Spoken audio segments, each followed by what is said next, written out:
एक गांव में एक धोबी रहता था। उसके पास एक गधा था। गधा बहुत मेहनती था, इसलिए धोबी उसका बहुत ख्याल रखा करता था। धोबी के घर के पास ही एक संगीतकार का घर था। उसके घर से अक्सर गाने बजाने की आवाजें आया करती थी। गधा जब भी गाना सुनता तो सोचता कि काश वह भी गाना गा पाता। एक रात वह अस्तबल में सो रहा था, तभी उसके कानों में झींगुरों की आवाज पड़ी और उसकी नींद टूट गई। उसने सुना कि झींगुर गाना गा रहे हैं। उनका गाना सुनकर गधा उदास हो गया।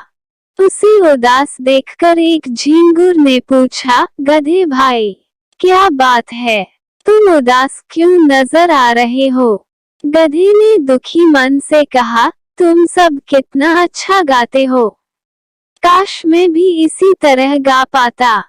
तुम भी गा सकते हो गधे भाई, कोशिश करके देखो। झींगुर ने कहा। गधा गाना गाने लगा, लेकिन उसकी आवाज बेसुरी थी। वो फिर उदास हो गया और बोला, मेरी आवाज बहुत बेसुरी है, मैं नहीं गा पाऊंगा। तब एक बूढ़े झींगुर ने सलाह दी, तुम्हें अपनी आवाज मधुर करनी है तो कल से उस पिया करो। देखना, कुछ ही दिनों में तुम हमसे भी ज्यादा सुरीले हो जाओगे। गधे को ये सलाह जंच गई। अगले दिन से उसने खाना पीना छोड़ दिया और ओस पीने लगा। एक दो दिन तक तो धोबी का ध्यान इस तरफ नहीं गया कि गधा खा पी नहीं रहा है। लेकिन कुछ दिनों बाद उसे गधे के अस्तबल में चारा जस का तस पड़ा मिलने लगा और गधा भी कमजोर दिखाई देने लगा, तो उसे चिंता हुई। उसे लगा कि गधा बीमार है, इसलिए खा पी नहीं रहा है। वह गधे को एक वैद्य के पास ले गया। वैद्य ने गधे के लिए दवाइयां दी। धोबी गधे को दवाइयां खिलाने लगा, लेकिन गधे पर कोई असर नहीं हुई। उसने खाना पीना शुरू नहीं किया और वह दिन पर दिन और ज्यादा दुबला पतला और कमजोर होने लगा। धोबी चिंता में पड़ गया कि आखिर उसके गधे को हुआ क्या। गधे का हाल एक मकड़ा देख रहा था। वह सारी स्थिति जानता था।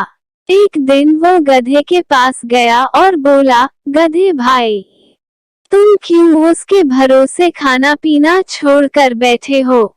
इस तरह तुम सुरीले बनो या न बनो, बीमार जरूर हो जाओगे। गधे ने उत्तर दिया, मैं झींगुरों की तरह सुरीला गाना गाना चाहता हूँ मकड़े भाई, इसलिए भूखे प्यासे रहकर ये परेशानी सह रहा हूँ। मकड़ी ने उसे समझाते हुए कहा, गधे भाई, मेरी बात ध्यान से सुनो। मैं बहुत अच्छा जाला बना सकता हूँ, लेकिन यदि मैं तुम्हारी तरह बोझ उठाना चाहूँ तो नहीं उठा सकता। उसी तरह तुम बोझ उठा सकते हो, लेकिन जाला नहीं बना सकते, नहीं झींगुर की तरह गा सकते हो। हर जीव में अलग गुण और प्रतिभा होती है, तुम्हें उसका सम्मान करना चाहिए। जो कार्य तुम कर नहीं सकते, उसके पीछे क्यों अपनी वो प्रतिभा नष्ट कर रहे हो जिसमें तुम उत्तम हो? तुम्हारा मालिक भी तो तुम्हारी उसी प्रतिभा के कारण तुम्हें प्यार करता है।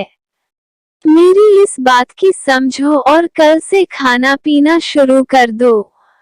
गधे को मकड़े की बात समझ में आ गई। उसने अगले दिन से चारा खाना शुरू कर दिया। उसे खाता पीता देख धोबी ने सोचा कि वैद्य की दवा काम कर गई। वो खुश था कि उसका गधा ठीक हो गया। वो गधे के लिए और चारा ले आया और उसके पीठ पर हाथ फेरकर दुलार करने लगा। दूसरों की नकल करने के बजाय अपने गुणों का महत्व पहचानो और उसका सम्मान करो।